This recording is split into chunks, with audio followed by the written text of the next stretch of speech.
صباح الفل عليكم من مصر أم الدنيا اللي كل شبر فيها مليان بالحكايات، حتى لو المكان ده كوبري.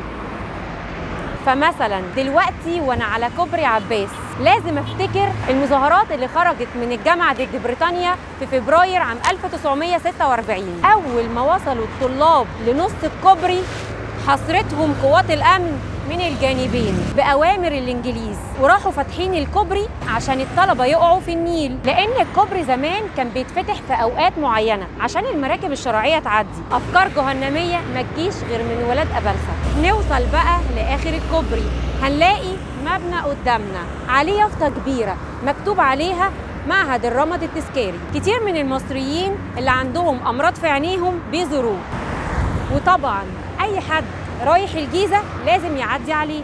بس محدش سأل نفسه الاسم ده مقصود بإيه؟ مش كان كفاية يبقى اسمه معهد الرمد؟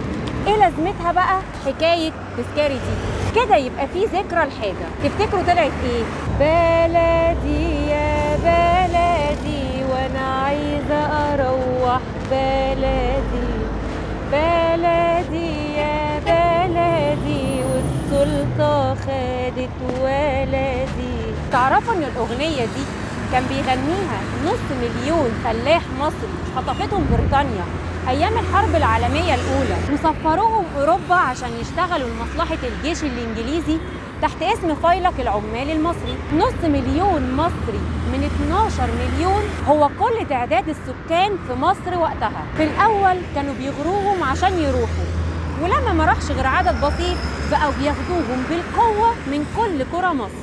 كانوا بيصطادوا الناس حرفيا من الشوارع ويربطوهم بالحبال ويرحلوهم على بره. 50,000 واحد منهم ماتوا واتدفنوا بره بلدهم. الأغرب بقى إن الإنجليز كانوا واخدين 3 مليون جنيه استرليني قرض من الحكومة المصرية عشان يصرفوا على الفيلق. وبعد شوية الإنجليز قالوا للحكومة معلش أصل إحنا مزنوقين شوية اليومين دول، تقوم الحكومة بجلالة قدرها تتنازل عن القرض.